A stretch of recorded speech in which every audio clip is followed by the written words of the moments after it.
من يهده الله فلا مضل له ومن يضلله فلا هادي له ونشهد أن لا إله إلا الله وحده لا شريك له ونشهد أن سيدنا وسندنا ومولانا عبده ورسوله الذي أرسله بالحق بشيرا ونذيرا وداعيا إلى الله بإذنه وسراجا منيرا أعوذ بالله من الشيطان الرجيم بسم الله الرحمن الرحيم قل إن كنتم تحبون الله فاتبعوني يحببكم الله ويغفر لكم ذنوبكم والله غفور رحيم وقال رسول الله صلى الله عليه وسلم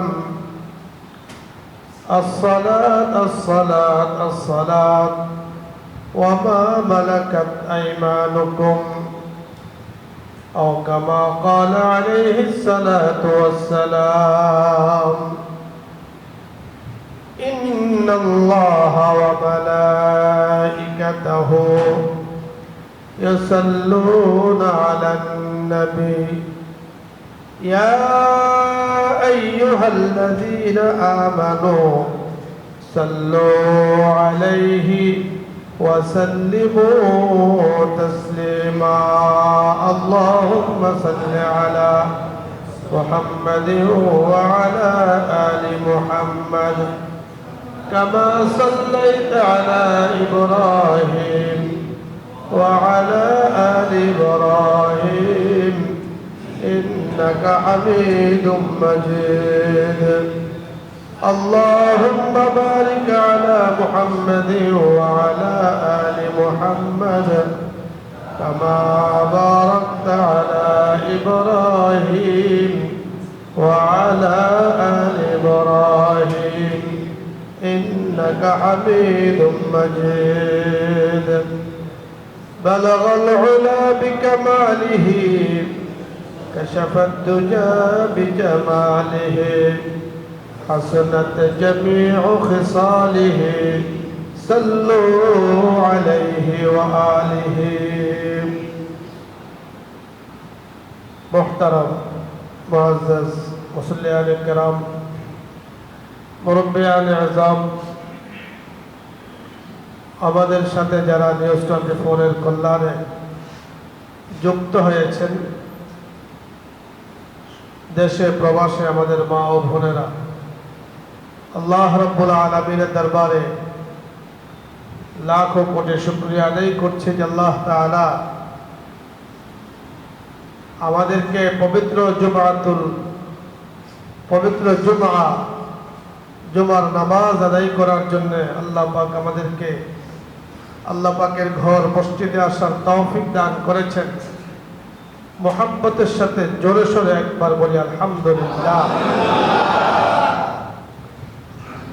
রবিউল আউয়াল মাস প্রতি বছর আমাদের মাঝে আসে আবার চলে যায় আমাদের জন্য কি রেখে যায় রাসূল সাল্লাল্লাহু আলাইহি ওয়াসাল্লাম জগতের বুকে এসেছেন আবার চলেও গিয়েছেন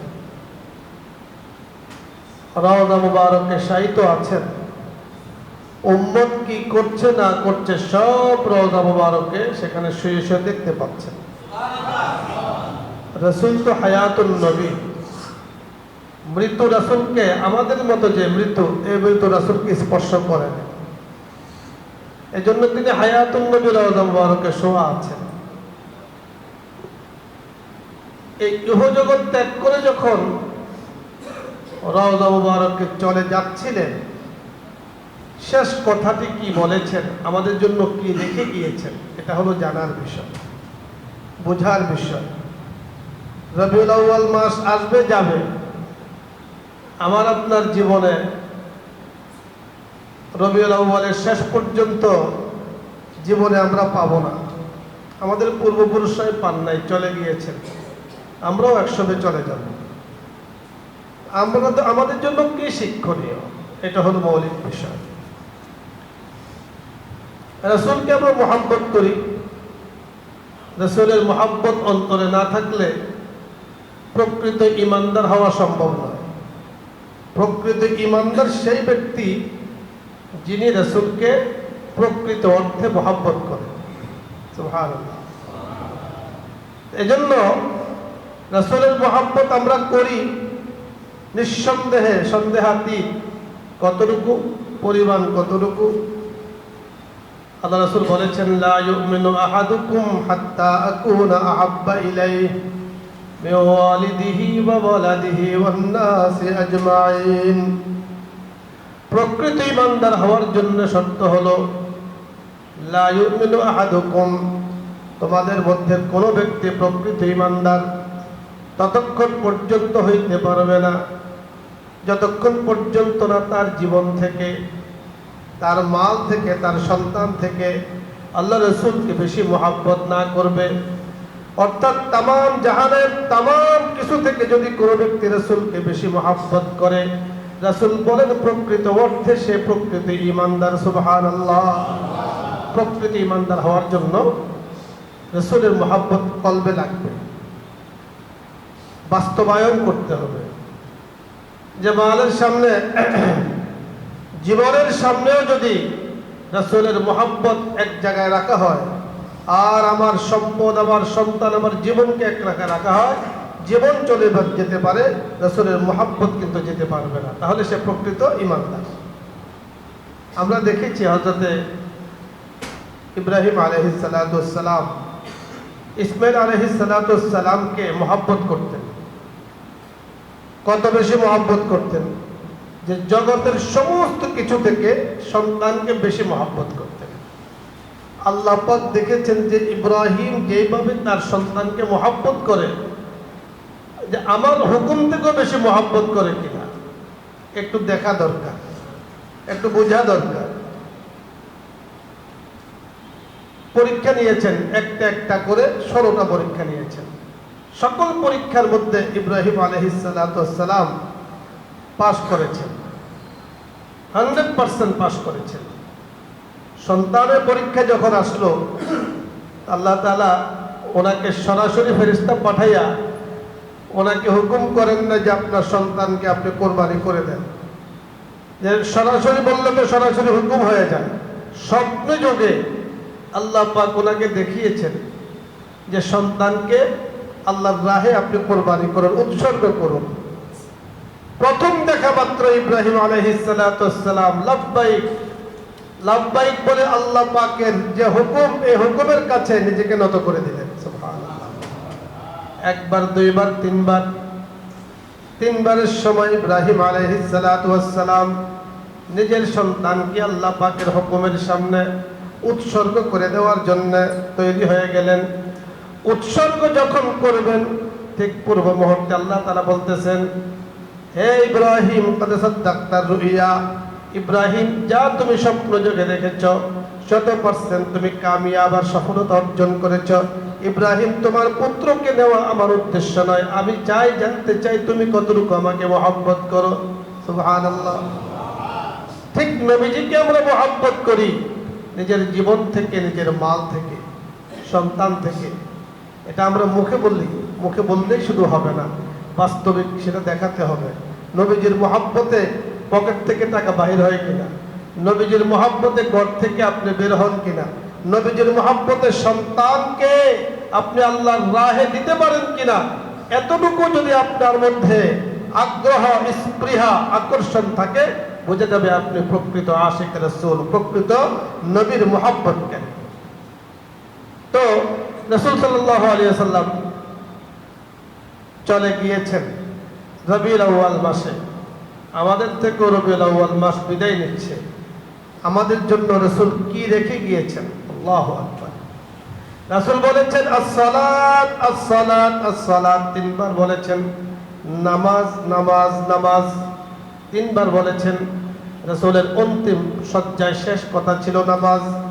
তার মানে উম্মত যতদিন পর্যন্ত নামাজের মধ্যে থাকবে, কোন ব্যক্তি যতদিন পর্যন্ত নামাজ অবস্থায় থাকবে, তার পরিবারের মধ্যে নামাজ থাকবে, তার সমাজের মধ্যে নামাজ থাকবে, তার দেশের মধ্যে নামাজ থাকবে, আল্লাহ রাব্বুল কারীম ততদিন পর্যন্ত তাদেরকে হেফাজত করবেন। সুবহানাল্লাহ।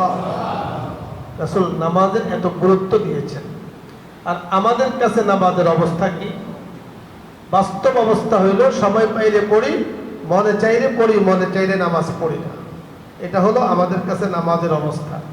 তা আপনার আমার কাছে যদি নামাজের এই অবস্থা হয়, এই নামাজ নিয়ে কিভাবে মুক্তির আশা করতে পারি? চিন্তা করেন। যে অফিসে যখন থাকি, আমাকে একজন বলছে যে হুজুর, আমরা তো অফিসে কাজ টাজ করি, সবসময় কাপড়ও ঠিক থাকে না, পবিত্রও থাকে না, এশার পরে গিয়ে বাসায় গিয়ে পরিষ্কার পরিচ্ছন্ন পবিত্র হয়ে সবগুলো নামাজ একসাথে পড়ে। কথা বলেন। যাই হোক, ধন্যবাদ দিতে হয় যে উনি নামাজটা তো পড়েন। কিন্তু এই যে নামাজ, নামাজের প্রতি আপনার এই মহব্বত থাকলে এই নামাজ দিয়ে কিভাবে আল্লাহর জান্নাত পাওয়া যাবে? রাসূলের মহব্বত কিভাবে আশা করা যায়? দোকানদারি করে আযান হয়ে গেছে, এখন আপনি চিন্তা করলেন দোকানটা শেষ করি, নামাজ পড়াই যাবে, পরে পড়ি।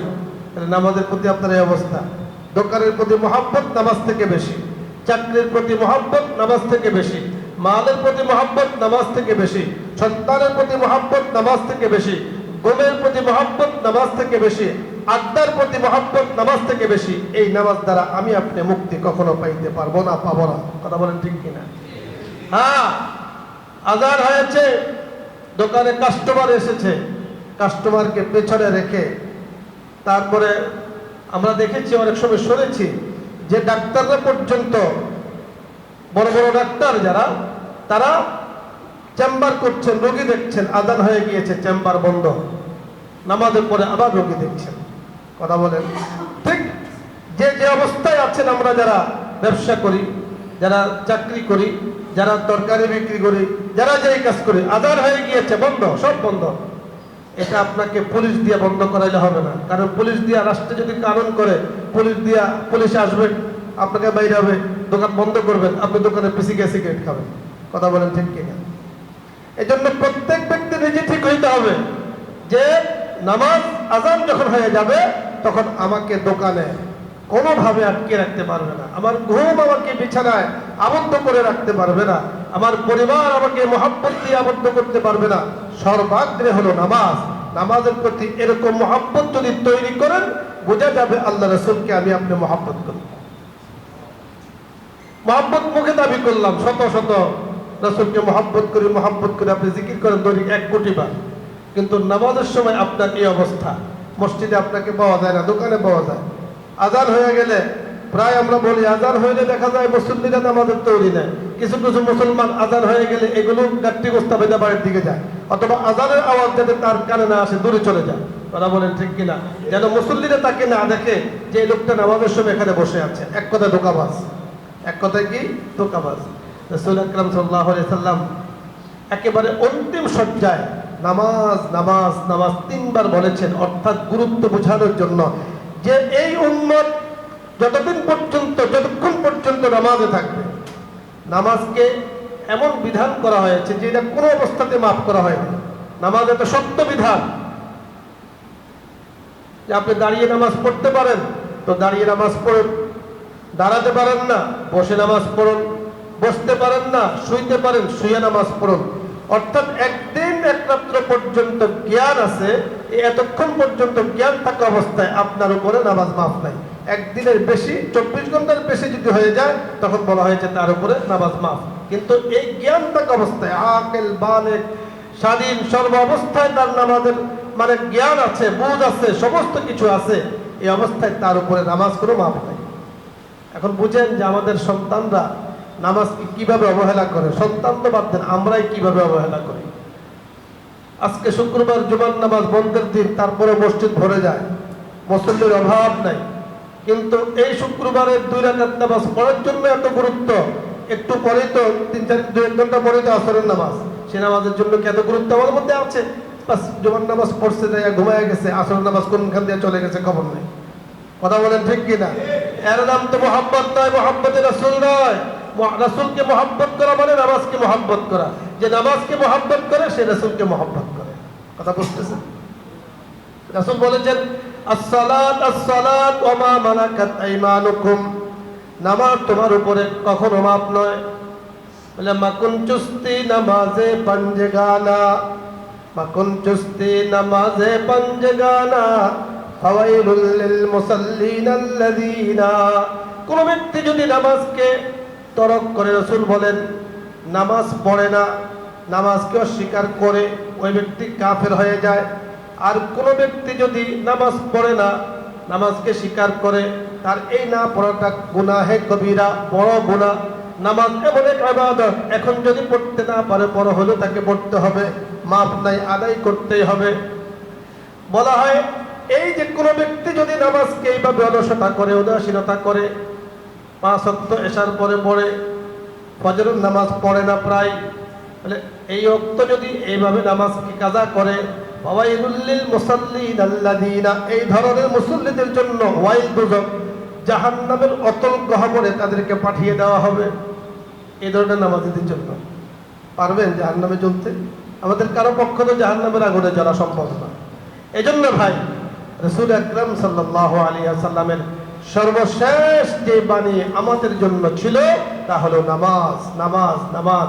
রবিউল আউয়াল চলে যাচ্ছে, চলে যাবে, আবার আসবে, কিন্তু নামাজের উপরে প্রতিষ্ঠিত থাকবো কিয়ামত পর্যন্ত। যত মানুষ আগমন করবে আল্লাহ পাক তাদেরকে তৌফিক দান করেন। আমি আপনি মৃত্যু পর্যন্ত নামাজ অবস্থায় থাকবো, আল্লাহ পাকের সাথে একবার ওয়াদা করে আল্লাহ পাককে দেখাই দিই। আল্লাহু আকবার, হাত তোলেন। ইনশাআল্লাহ জ্ঞান থাকা অবস্থায় নামাজ আমরা ছাড়বো না। আল্লাহ পাক আমাদেরকে কবুল করেন, আমিন। 2 নম্বর আল্লাহ রাসূল শেষ কথা বলেছেন কি?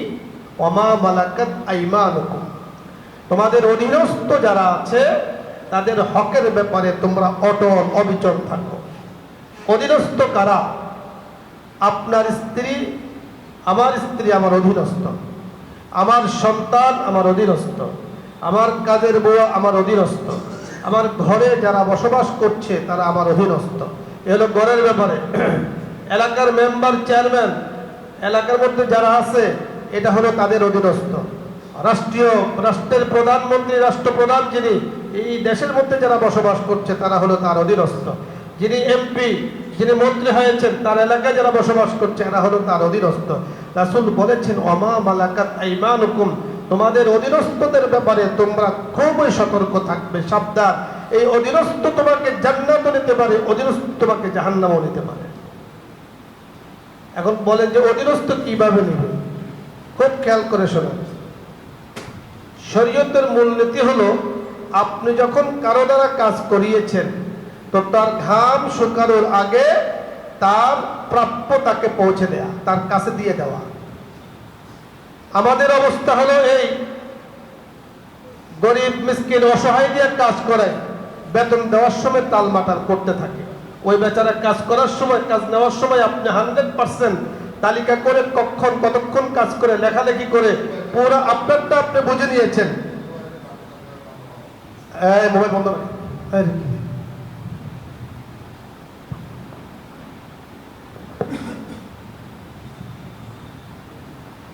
আপনারটা আপনি বুঝে নিয়েছেন, কিন্তু ওরটা আপনি বুঝাই দিলেন না।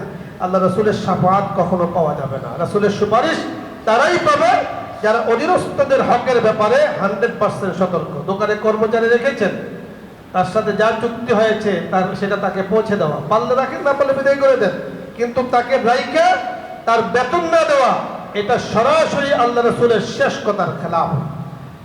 রাসূলের কথার বিরোধী একটা আচরণ, অধীনস্থদের সাথে দুর্ব্যবহার করা, হক আদায় না করা। আরেকটি হলো অধীনস্থদের সাথে দুর্ব্যবহার করা। কেমন দুর্ব্যবহার করে? উনি মনে করেন উনি কাজের মালিক, বাড়ির মালিক, প্রাণের মালিক, জায়গার মালিক, জমির মালিক, এরা গরিব, এদের সাথে সাংঘাতিক দুর্ব্যবহার করে। মনে রাখবেন আল্লাহ তাআলা বলেছেন ওয়া আম্মাস সাইলা ফালা তানহার ওয়া আম্মা বিনিআমাতি রাব্বিকা ফাহাদ্দিস। সাবধান, তোমার কাছে যদি কেউ চায় অধীনস্থ গরিব মিসকিন, তাদেরকে ধমক দেবে না, সত্য কথা বলবে না, রূঢ় আচরণ তাদের সাথে করবে না। কারণ এগুলো যদি করো তাহলে যেই নিয়ামত আল্লাহ পাক তোমাকে দিয়ে এই আসনে বসিয়েছেন, আল্লাহ পাক খুব শীঘ্রই এই নিয়ামত তোমার থেকে নিয়ে যাবেন। খুব খেয়াল করেন, এজন্য অধীনস্থদের সাথে দুর্ব্যবহার না করা। আমাদের সবচেয়ে বড় অবহেলা হলো অধীনস্থদের সাথে ব্যাপারে অবহেলা করা। গরিবের সম্পদ নিয়ে বড় লোক হয়, কিন্তু গরিবের হক আদায় করে না। গরিবের নামে রাষ্ট্র সম্পদ আসে, গরিবের নামে বহির্বিশ্ব থেকে রাষ্ট্র সম্পদ আসে, এগুলো গরিবের জন্য ব্যয় না করে অন্যদের জন্য ব্যয় করা, এটাও আমানতের খেয়ানত। এটাও আমানতের কি খেয়ানত। রাসূল আকরাম সাল্লাল্লাহু আলাইহি ওয়াসাল্লাম অন্তিম সজ্জায় এই কথাগুলো বলেছেন। আমানতের ব্যাপারে 3 নম্বর বিষয় হলো আমানত। আমানতের ব্যাপারে আল্লাহ রাসূল সতর্ক করেছেন, সাবধান, যার কাছে যা আমানত আছে তা খুব শক্তভাবে, খুব গুরুত্বের সাথে আমানত আদায় করবে। আমানতকে যদি আদায় যথাযথভাবে না করো, কি আমানত? টাকার আমানত, কথার আমানত, ইজ্জতের আমানত, সম্মানের আমানত, এগুলো সমস্ত কিছু আমানতের অন্তর্ভুক্ত। এই আমানতের ব্যাপারে যদি কোনো ব্যক্তি উদাসীন থাকে, তাহলে সেও নবীর সুপারিশ পাবে না, সোজা কথা। কারণ বলা হয়েছে যে মুনাফিক কাকে বলা হয়, যে ইদা তুমি না খান, তার কাছে যখন কোনো কিছু আমানত রাখা হয় তখন সে খেয়ানত করে। যেমন আপনার কাছে, আপনি কেশিয়ার, এলাকার কেশিয়ার, মসজিদের কেশিয়ার, মহল্লার কেশিয়ার, কথার কথা, আপনার কাছে অর্থ আছে, আপনি মনে করলেন যে এই টাকা তো আমার। দোকানের কেশিয়ার মনে করতেছেন এটা আমার, যেমন ইচ্ছা তেমন খরচ করছেন। এটাকে আপনি মনেই করতেছেন না যে অমুকের হক। এই যে আপনি মনে করতেছেন না, বলে এর দ্বারা আমানতের খেয়ানত করা হচ্ছে।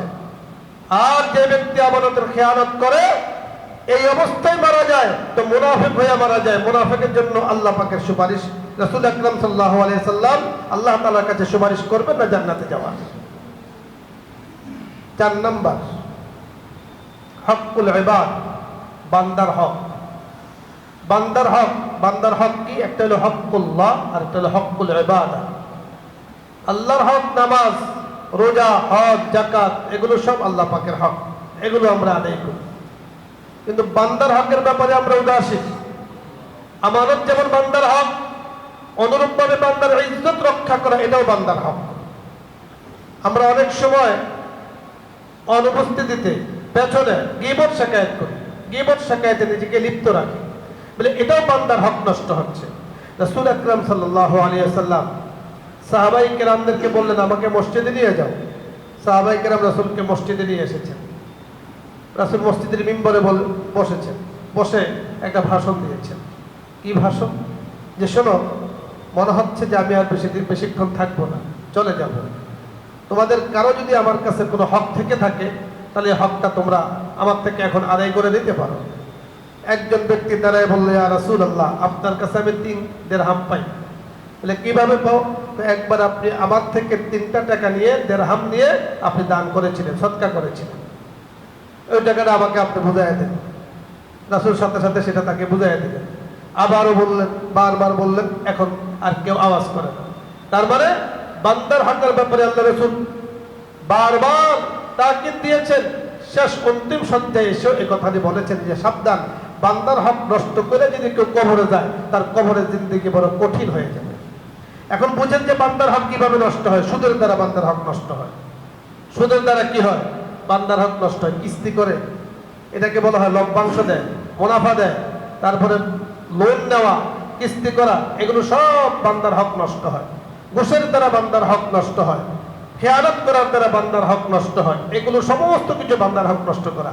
সুদের কারবারের সাথে এমনভাবে সমাজ জড়িত, এমনভাবে আক্রান্ত হয়ে গেছে, এখন সুদ যে একটা গুনার কাজ এটাই মনে করে না। কথা বলেন ঠিক কিনা? সুদ যে এত মারাত্মক অপরাধ, এটাকে কোনো অপরাধী মনে করে না। গ্রামে গ্রামে, বাড়িতে বাড়িতে সুদ। আগে ছিল গরিব, এখন সুদ দিয়ে বড় লোক হয়ে গেছে। অথচ কত মারাত্মক তবক এসেছে সুদের ব্যাপারে, আল্লাহ পাক হারাম করেছে। এগুলো সব বান্দার হকের অন্তর্ভুক্ত। সাবধান, এগুলো নিয়ে কবরে গেলে তো ভাই উপায় থাকবে। বলে ও নামাজ রোজা তো কিছু কিছু করি, সুদের কারবারও করি, এক সুদই তো সব ধ্বংস করে দেবে, এক বসে তো সব ধ্বংস করে দিবে। অপরাধ নষ্টই তো সব ধ্বংস করে দিবে। এই জন্য এখন থেকে জীবনটাকে হিসাব করেন যে আমার কাছে কেউ কিছু পায় কিনা, কথার আমানত, টাকার আমানত, যা কিছু আছে 100% নিজেকে প্রস্তুত রাখি। যে কোনো সময় তো মালাকুল মউত চলে আসতে পারে। রাসূল আকরাম সাল্লাল্লাহু আলাইহি সাল্লামের কাছে মালাকুল মউত এসেছেন, ঘরের সামনে দাঁড়াইয়া সালাম দিয়েছেন, রাসূল বেহুশ হয়ে আছেন, হযরত ফাতেমা রাদিয়াল্লাহু তাআলা আনহা পাশে বসা। উনি বলেছেন, কে? আপনি আসতে পারবেন না, এখন আব্বা যেন অসুস্থ। একবার, দুইবার, তিনবারের পরে আজরাইল মালাকুল মউত আবারও অনুমতি চেয়েছেন, আর রাসূলের ঘুম ভেঙে গিয়েছে, আল্লাহ পাক ঘুষ দিয়ে দিয়েছেন। বলতেছেন, মা কে আওয়াজ করে? বলে যে কে যেন একজন আওয়াজ করে, তাকে আমি বলেছি আব্বা অসুস্থ, এখন আসতে পারবে না। রাসূল বলেছেন, যে আওয়াজ করেছে তাকে তুমি চিনো না, তাকে আমি চিনি, তার আওয়াজ দ্বারা বুঝতে পেরেছি এ হলো মালাকুল মউত। জগতের কোনো জায়গাতে কোনো মানুষের কাছে তার যাইতে অনুমতি লাগে না, একমাত্র তোমার আব্বার কাছে আসার জন্য সে অনুমতি চেয়েছেন। এটা আল্লাহ পাক তোমার আব্বাকে মর্যাদা দিয়েছেন, শান দিয়েছেন। কার শান এটা ভাই? রাসূলের শান। তাকে আসতে দাও। আসার পরে জিবরাইল আমিন আসছেন, আজরাইল আসছেন, তাদেরকে বসাইয়া আল্লাহ রাসূল আমাদেরকে বলেন নাই। সেখানেও আল্লাহ রাসূল সাল্লাল্লাহু আলাইহি সাল্লাম এই যে কথাগুলো বললাম, শেষ কথাগুলো রাসূল সাল্লাল্লাহু আলাইহি সাল্লাম আমাদের জন্য রেখে গিয়েছেন। তাহলে মালাকুল মউত রাসূলের কাছে এসেছেন, মালাকুল মউত আমাদের কাছে আসবে না, কোনো গ্যারান্টি নেই। যে কোনো সময় মালাকুল মউত আসবে, ডাক দিবে, চলে যেতে হবে। মাইকে আলান যে কোনো সময় হতে পারে। এজন্য আল্লাহ পাকের হক সেটাও তো আদায় করবই, বান্দার হকের ব্যাপারে উদাসীন হওয়া যাবে না। মানুষ বান্দার হকের ব্যাপারে যত বেশি উদাসীন হবে, তত বেশি আল্লাহ পাকের গজব ওই সমাজের মধ্যে আসবে, সমাজের মধ্যে আসবে। খেয়াল করেন, সমাজের মধ্যে একজনের কারণে দশজন কষ্ট পায়। শরীরের এক জায়গাতে যদি ব্যথা হয়, পুরা শরীর অস্থির হয়ে যায়।